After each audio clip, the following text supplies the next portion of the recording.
For the final campaign comment before this nation votes, with thanks for the technical inspiration to David Letterman's producers and thanks for the technical accomplishment to my producer, Brendan O'Melia, I ask you to imagine an alternative universe where the candidates are the same, but what each has said and done has been reversed. What would be happening tonight if Senator Obama had stumbled over everything from arcane details to sweeping policies of the utmost importance, and not just once or twice, but endlessly?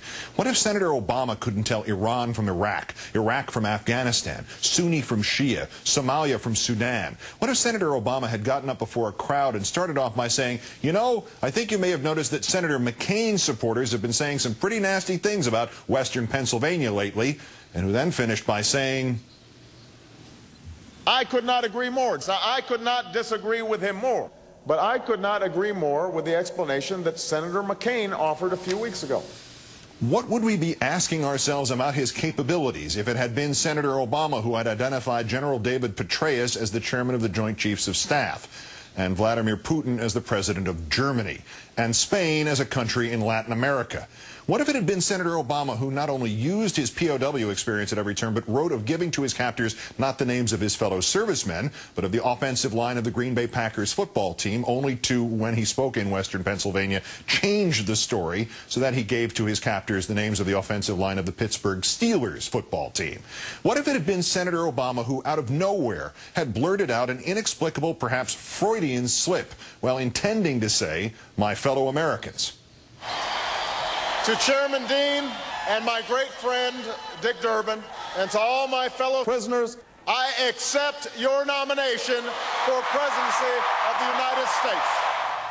What would be happening tonight in the minds of tens of millions of voters if it had been Senator Obama who had his people negotiate behind the scenes and off the record to force favorable coverage of his campaign at 3 television networks? Or if it had been Senator Obama repeatedly mocking a research study about the DNA of bears until he was suddenly reminded he had voted for it? Or if Senator Obama had an advisor who claimed that Senator Obama's work on a subcommittee had led to the invention of the BlackBerry? Or if Senator Obama had tried to get one of the presidential debates postponed or canceled and threatened to boycott another one of them, the town hall, because he didn't like the network the moderator worked for, all the while complaining that the other guy would not debate him or agree to 10 town halls?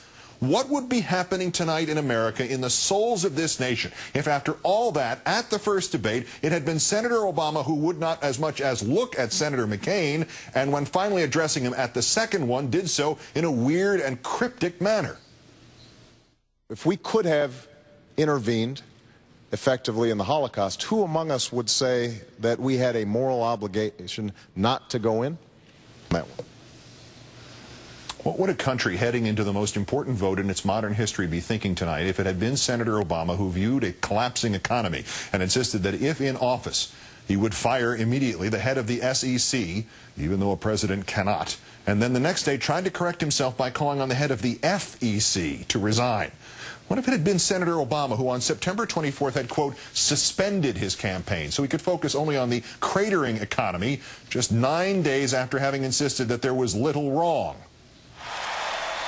The truth is that the fundamentals of the economy are strong. We were just suffering from a mental recession. You nation of whiners.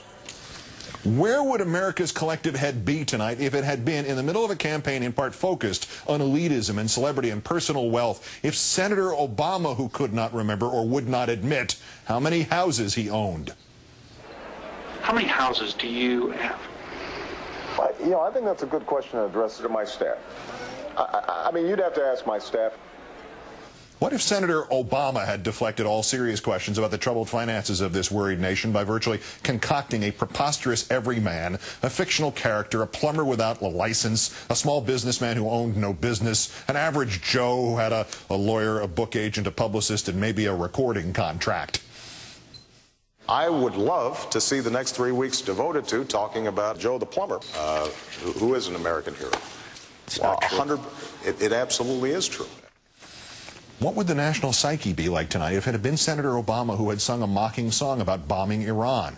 What would be happening if Senator Obama had accepted the endorsement of Pastor John Hagee or Pastor Rod Parsley, or had a running mate who attributed their big break in politics to the laying on of hands by a minister who began his career in Kenya by slandering a woman as a witch and hounding her out of her home?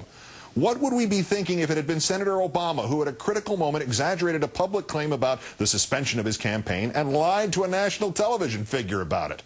And what if it had been Senator Obama who had been somehow nominated by his party anyway, months and months ago, even though it had been he who had not reproached the use of the rankest of sexist terms in public about Senator Hillary Clinton?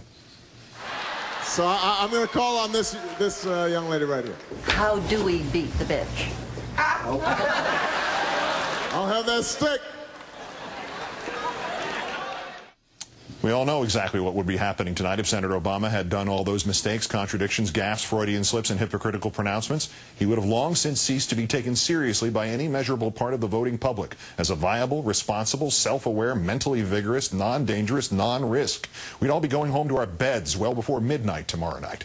But while all that is hypothetical, this is not. This cascade of incompetence and irresponsibility I've enumerated here tonight, all the sound bites, all the foot and mouth moments, all the no-brainers gone wrong, all these John McCain has said. No hyperbole and no hypotheses are required. This is who John McCain has showed us he is. Let's count down.